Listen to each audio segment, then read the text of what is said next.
Little did this man expect that the uppercut he threw with all his might would not only fail to injure Baki, but would also end up breaking his own fingers. To make matters worse, he was immediately hit by a devastating counter combination from Baki. The sheer force of the attack sent him reeling and crashing to the ground. But this couldn't break Chiharu's iron will soon enough. He challenged Baki again on his way home, but before he could even square up, a fist the size of a wrecking ball slammed right into his face. It seems that after Chiharu's relentless wave of challenges, Baki finally understood the sincerity behind his actions. To honor that never say the spirit, and to finally bring this battle to a close, he decided to fight using Chiharu Shiba's own philosophy, which is to use one's own weakness to overcome the opponent's strength. Not only would this crush the opponent psychologically, but it also allows the opponent to find true fulfillment in the fight. Not bad at all. Many,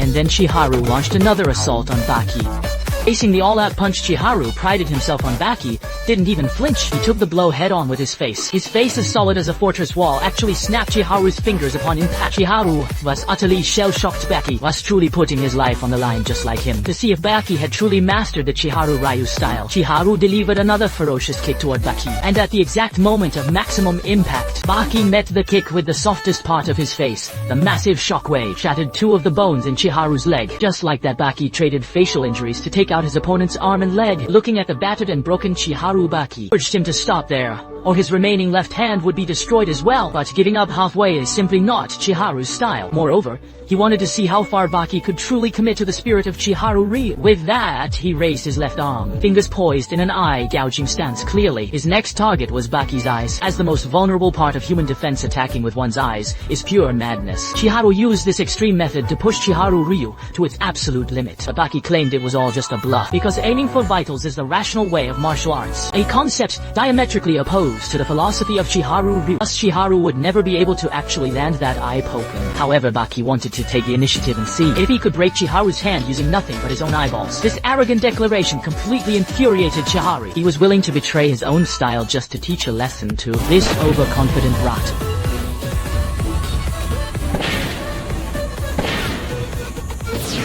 Unexpectedly, before Chiharu could even strike, Baki had already completed his challenge. Chiharu had intended to retract his outstretched fingers into a fist the very moment Baki launched his attack, but in reality he didn't stand a chance. There simply wasn't enough time. This was Baki's newly mastered technique, the cockroach dash. Later, Chiharu returned to the gang to report to Hanayama Kaoru, recounting every detail of his confrontation with Baki without reservation. When he heard that Baki deliberately smashed his own eyes into the fingers, Hanayama Kaoru asked Chiharu if he could pull off the same feat. Chiharu admitted without hesitation that it was impossible. Though he possesses a resolve far beyond that of ordinary men, he wouldn't engage in such a suicidal tactic. As for why Baki dared to do such a thing, Chiharu speculated. He must possess absolute confidence, to the point of using his eyes to strike the opponent's fingers at high speed.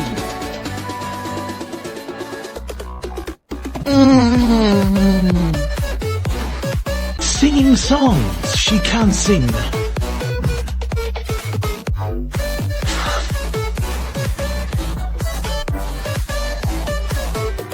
Do you know what happens when you lose at rock, paper, scissors in the world of Baki? Let Yujiro Hanma show you the answer. As Yujiro's strength intensified, Baki's fist was gradually forced open. Unable to endure it, he finally unfurled his palm, thus scissors claimed victory. Just moments ago, Baki had prepared a lavish dinner. Suddenly, a colossal presence appeared behind him. It was Yujiro Hanma. Without saying a word, sat down at the table as their eyes met. This dinner between the world's strongest father and son commenced. Yujiro gave a polite bow and began enjoying the meal in total silence. Baki was completely stunned by this display. He couldn't help but wonder if his father's bow was an expression of gratitude for his hard work. However, before Baki could feel pleased, Yujiro immediately dampened his spirits, reprimanding him for mindlessly putting food into his mouth. As the apex predator at the top of the food chain, it is his duty to savor every single dish. This solemn lecture nearly moved Baki to tears. He never dreamed his father would actually parent him like this. Only then did he notice how elegantly his father handled the chopsticks. Dining etiquette was perfectly personified in his every move. At this moment, Baki felt a sincere sense of pride for his father. Meanwhile, a massive police force had gathered around Baki's house to prevent the father-son battle from harming innocent bystanders. They were deployed specifically to evacuate the area. Inside, the father and son finally finished their meal. Looking at the messy, empty plates on the table, Baki worked up the nerve to test his father, asking if he would do the dishes today. However, he was met with a massive clenched fist. It turned out Yujiro wanted to settle it with rock, paper, scissors, a fair way to decide. Baki naturally didn't refuse. After all, he had a 50 chance of winning. But in the end, Baki was still far too naive. Yujiro's scissors quickly clamped down on Becky's fist. With a sudden burst of strength, he forced Baki's fist to pry open. As Yujiro's power intensified, Baki howled in pain, eventually unable to bear it and unfolding his palm. Just like that, Yujiro won the game. Before leaving, he shamelessly declared that his scissors could cut through any rock in the world.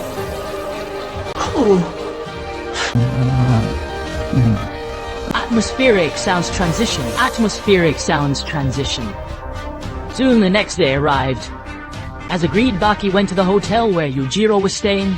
When Yujiro saw Baki's gaudy, flashy floral shirt, he couldn't help but scold him for looking so disgraceful. As an 18-year-old grown man, don't you know you should wear a suit to a luxury hotel? Baki was incredibly annoyed by his father's lecture, as no one had ever taught him such things. His father only knew how to blindly force him to get stronger. Baki's words were laced with sarcasm. Hearing the grievances, Yujiro was furious, but regarding education, he truly hadn't fulfilled his responsibilities as a father. Thus, suppressing his rage, he told Baki to sit down. However, shortly after they sat down, one sentence from Baki ignited Yujiro's fury once again. He confronted Yujiro about why he killed his mother. As Baki pressed further, Yujiro's patience finally reached its absolute limit. Those who are different. As you say, be. I'm going. So is this that serious talk you mentioned? That will be all for now. About my mother.